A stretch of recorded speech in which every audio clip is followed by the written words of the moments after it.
Are you sure about recording outside? Like, there's so much noise.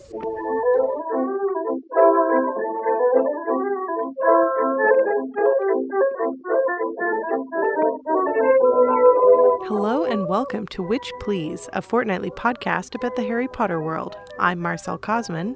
And I'm Trevor Fraser.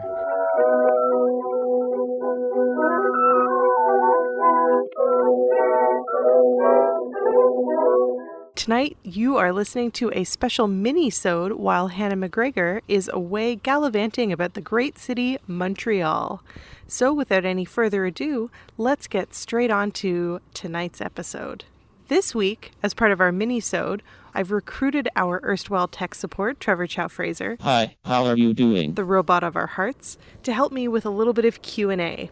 You, dear listeners, have sent in your questions via Twitter with the hashtag #WitchPleaseTellMe, and Trevor has curated those for us and selected a small handful, which he will pose to me, and I will have to answer them.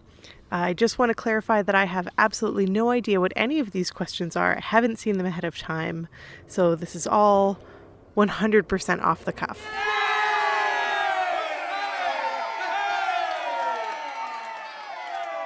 Let's set the scene a little bit before we jump into these questions.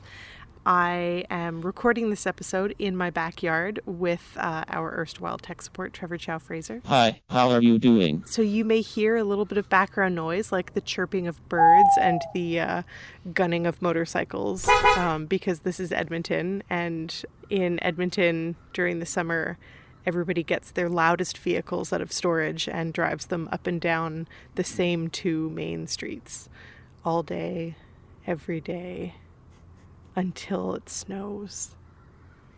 So let's jump right into questions. There were almost a dozen questions, all of them excellent, but I have whittled it down to 4.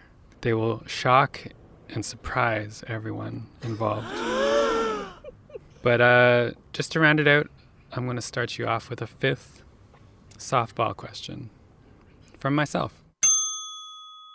I want to know, Marcelle Cosman, which moment gives you the most delight in all of Harry Potter?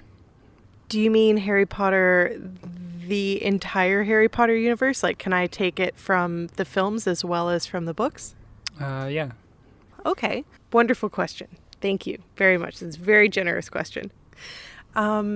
I would have to say that the moment that gives me the most delight takes place during the film adaptation of Harry Potter and the Half-Blood Prince. I have lots of qualms about the film, which I'm sure we will talk about at length when we go through the film in one of our later episodes. But nevertheless, it also contains some of my favorite moments in the entire series. And one of the things that I think that the film does really well is it allows the actors who at this point have been playing these characters for a decade to really make those characters their own. And I think that this movie, more than any of the others, gives us a really good example of how well Daniel Radcliffe understands Harry Potter as a character. And so he does a couple of things in the film that aren't in the books, but really should be, because they're so completely and totally Harry Potter. The one that I'll choose for the greatest delight question is when Harry and Hagrid and Professor Slughorn having a kind of funeral for Aragog. And Slughorn and Hagrid are sort of having a kind of emotional back and forth about the greatness of Aragog. Somebody makes this comment about, like, what makes him so terrifying.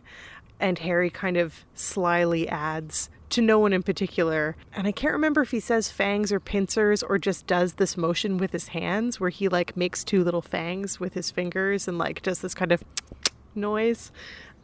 Anyway, it's just really funny. And it's something that I think would be really hard to write into a book, but Daniel Radcliffe just does this really beautiful job of nailing this character so well. And that is my greatest delight. It's about the cheekiness that Harry has, which comes out later in his life, maybe.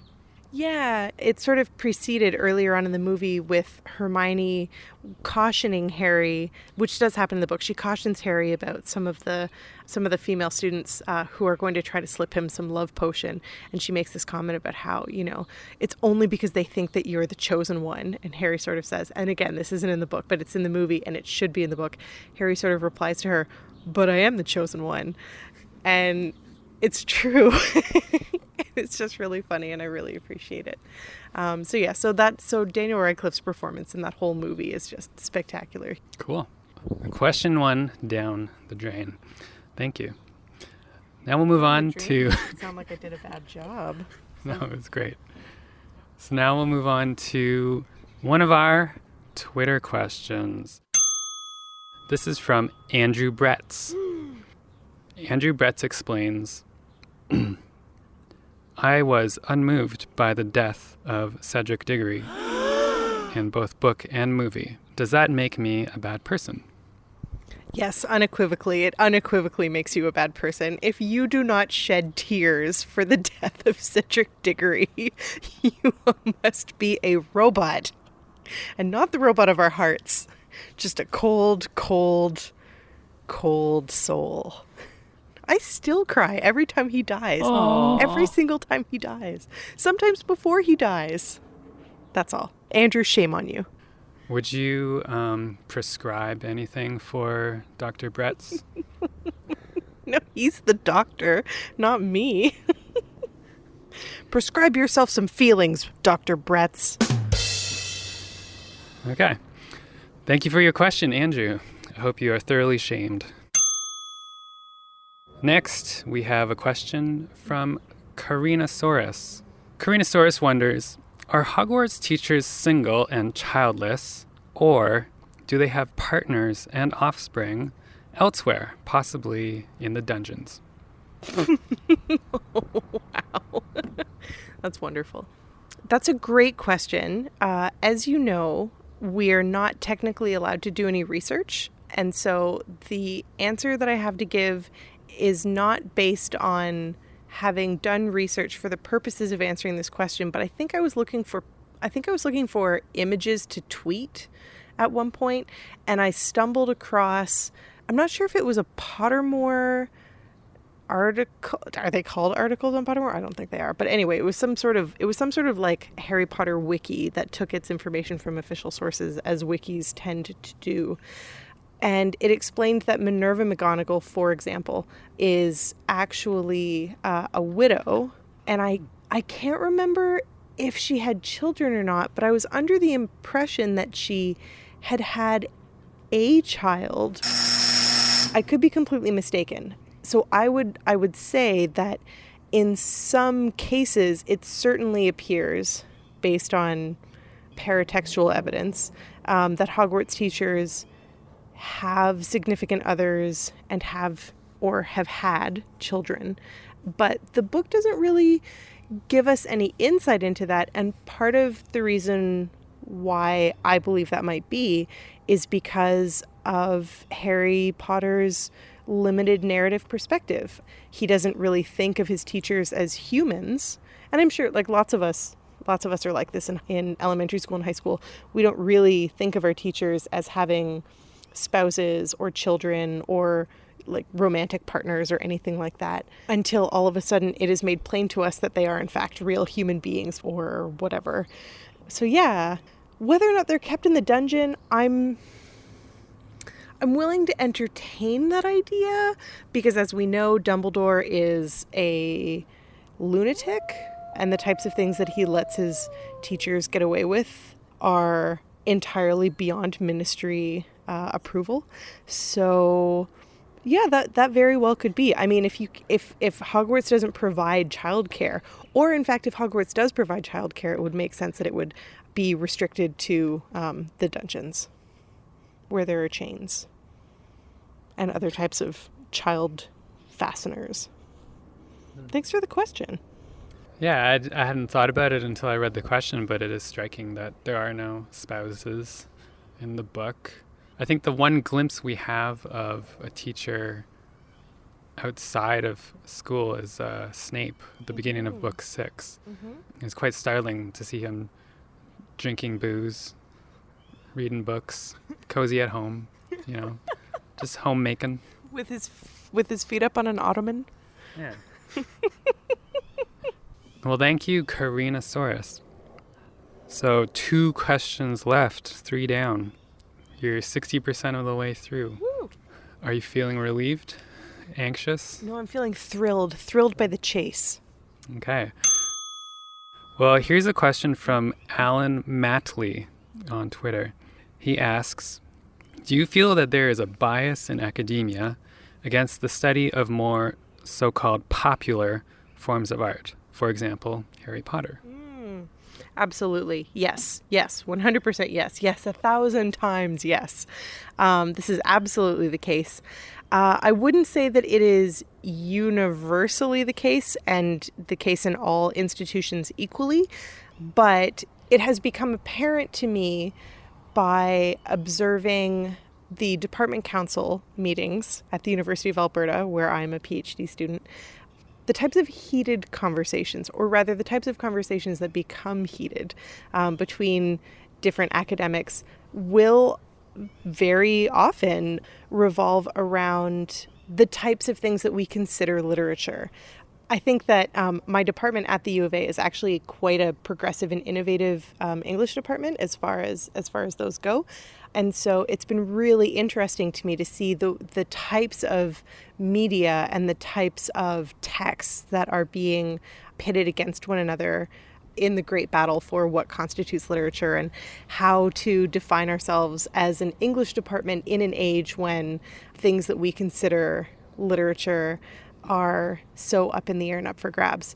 But one of the things that I've always found really surprising about academics who continue to see certain types of texts as literature and real literature where other things are not is the fact that we consider Shakespeare unquestionably to be literature, but Shakespeare was popular entertainment in the Elizabethan era.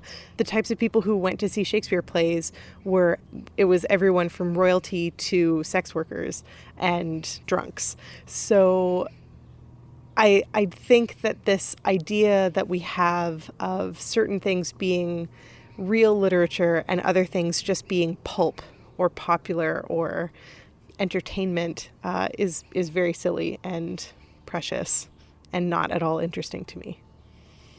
Thank you for the question. Yes, thank you, Alan Matley, for that question on Twitter. I feel like we've had a real range of different types of questions, which is wonderful. Yeah, you did a great job choosing that range of questions, Trevor. Good job. I was just picking from what's available. So we're down to the last question out of 5. Here's the 5th. Andrea Hassenbank challenges. Oh no. As an avowed Ravenclaw, what are your best tower entering riddles? Marcelle Cosman. Let me fall back on feminism. I'm not sure if it constitutes a riddle so much as just a shibboleth. But here's the question that I would fall back on first when deciding who gets to enter my tower. A father and son are driving in a car along a highway, and they get into a terrible, terrible accident. Their injuries are so severe that they have to be rushed to separate hospitals at opposite ends of the city because there are not enough doctors in a single hospital to treat both of their extremely severe injuries. So they've been rushed to separate hospitals at opposite ends of the city. When the son is wheeled into the operating room, the doctor takes one look at the boy and says to the other staff, "I can't operate on this patient. This patient is my son. How is that possible?" Well, obviously they're a gay couple of doctor parents. Deal with you, Trevor. It's the child's mother. The mother is a doctor. Oh, women can be doctors. Anyway, yeah. It's an oldie but a goodie. Do you know where I actually first heard that riddle thing from the Kevin Costner film Tin Cup?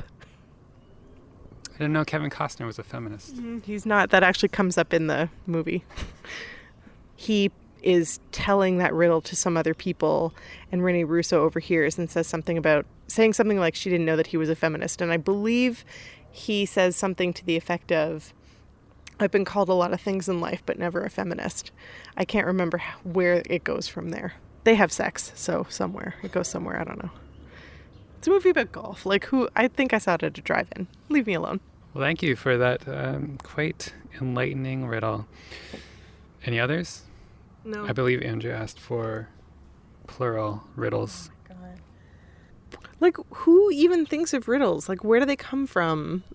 I don't know much about Harry Potter, but from the question, I'm assuming that Ravenclaws come up with riddles on a regular basis in order to enter their tower. That is the case. They don't have passwords. You have to answer a riddle correctly. I think I'm much better at answering riddles. Okay, well then let's look up a riddle, and I will test you. Okay, so here's some classic riddles. Maybe you already know them, or maybe you can figure it out. Voiceless, it cries. Wingless, it flutters. Toothless, it bites. Mouthless, mutters. What is it? Is it the wind? Whoa, you're so good. It is the wind. I've never heard of the wind doing any of those things. None of those things are in common parlance. I don't know, you could say the wind cries, or the wind bites. It's a biting wind. No, you would say it's a biting cold. You wouldn't say it's a biting wind. No, anyway, okay, fine. Okay. The muttering wind is kind of weird. That's super weird. Yeah. Okay. What is it that no person ever yet see, which never was, but always is to be? Tomorrow? Yeah. You are a Ravenclaw. Real Ravenclaw. Okay, here's a riddle which maybe doesn't have an answer. How do you know if a nonverbal spell has failed? Well, are you the spellcaster or are you observing it? Observer. You know that it's failed because it doesn't happen. Nothing happens. So they're always happening. They're always failing. I mean, I'm sure nonverbal spells fail all the time, but I'm trying, if you are aware that a person next to you is attempting to cast a nonverbal spell and nothing happens, you'll know that it didn't succeed. That's not so much a riddle as just a good question, valuable question. Yeah. Okay. Maybe this isn't a riddle either, but it's a good question. Okay. Was the phoenix born young first, or was it dead and then it suddenly what did the phoenix start out as? That's better than the chicken and the egg, right? As a person who believes in the theory of evolution, I would say that the phoenix had to evolve from an earlier life form, and we know that birds are dinosaurs, so there must have been some kind of fire breathing oh my God, the phoenix is a dragon. I actually don't know. I think maybe the thing that we know of as a phoenix was probably a phoenix bird before it was born a phoenix. Yeah, I'm guessing it's the result of some kind of magical experiment on birds. Yeah, like interspecies breeding or something that is now very likely banned. Yeah. Okay. And have you thought of a riddle? Has all this got your mind juices flowing? Yeah, but I think I would need more time to like make it rhyme and stuff. But I have been thinking of one. Maybe I'll tweet it later. Okay. So you'll have to stay tuned to our Twitter feed in order to find out what riddle Marcelle Cosman has invented. So thank you, Andrea Hassenbank, for asking that question. No, Andrew, that was so cruel. It was a cruel question.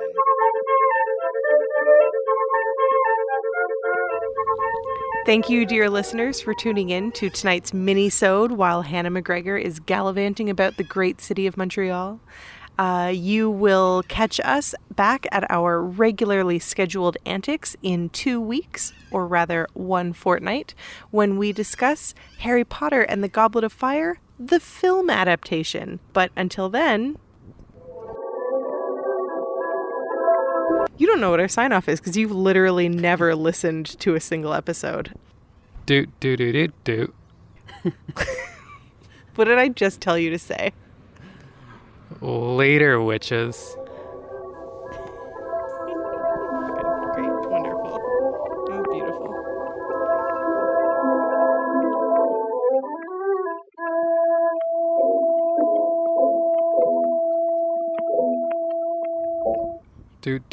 Do. I don't know what you're doing.